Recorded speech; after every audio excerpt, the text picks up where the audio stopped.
อิงเนื้อลองการก่อสร้างลองง่ำเย็นอันลงปองซึ่งเต้งเสียงแหล่จุ้มเจ้าคือซื้อยิบกองกังในเมืองหุงตุ่มเมืองมานเขาไล่ลงลายมือกันไว้นั่นเสมือวันที่26ถึง28เดือนโนเวมเบอร์2012นั่นซุ่มปาฏิการเมืองในเมืองใต้ก่อลิกไล่แลฟิงเงใต้กูตีซุ่มข่าวใต้อ่อนไล่แหล่ข่าวปับลีกซุ่มตรงหนึ่งตาตรงวงกลในเมืองนอกเมืองเขาอ่อนซัดเฮ็ดปังคนไข่ไล่ก่อสร้างลองหยุ่มย้ำตาการง่ำเย็นตีห้องฮอต่อวินนินสีเมืองตากงบางกลุ่มช่างลองหยุ่มย้ำกันมันพอดีมันแต่มันก็จะมีใต้เฮาตั้งเสียงไรมาหกกันกูเสเวียงกูนั่นน่ะเนาะเตรียมเอาปฏิการเมืองเตรียมเอาจุ่มยิบกองกลางและคนเมืองและหมุกจุ่มหลายๆจุ่มไรมาหกกันดีตากรุงนะก็มันก็เป็นตื้อตั้งอันดีอันหนึ่งนะ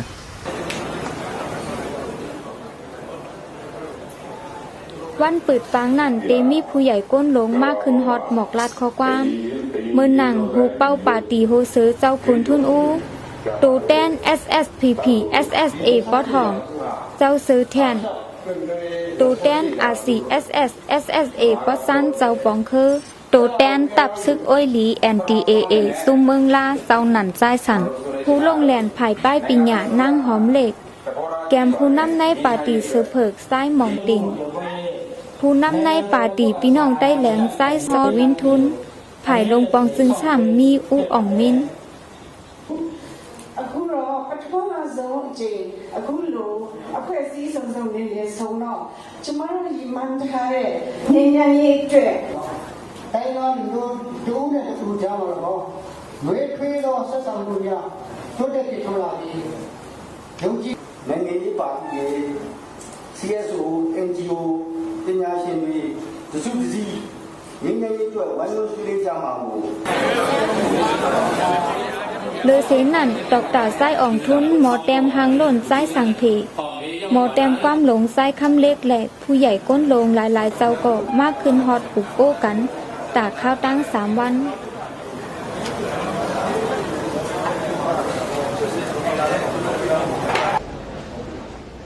ในวันลื่นสุดนั่นอยู่ที่ปางกุ้มในเสสั่งเลิกโตแตนมาซับแล้งในคออุกโอในปางกุ้ม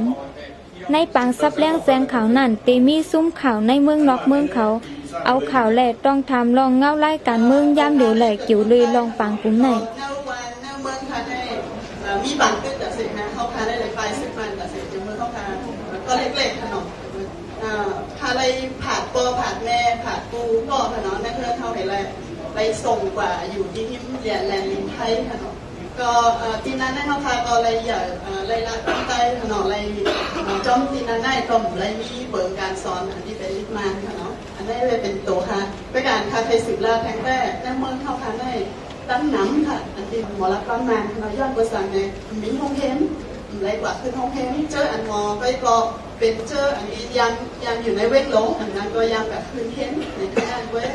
หลายปีในขั้นต่อตัวเดียวห้องเทมตรงนี้ค่ะตรงนี้ก็หมอค่ะ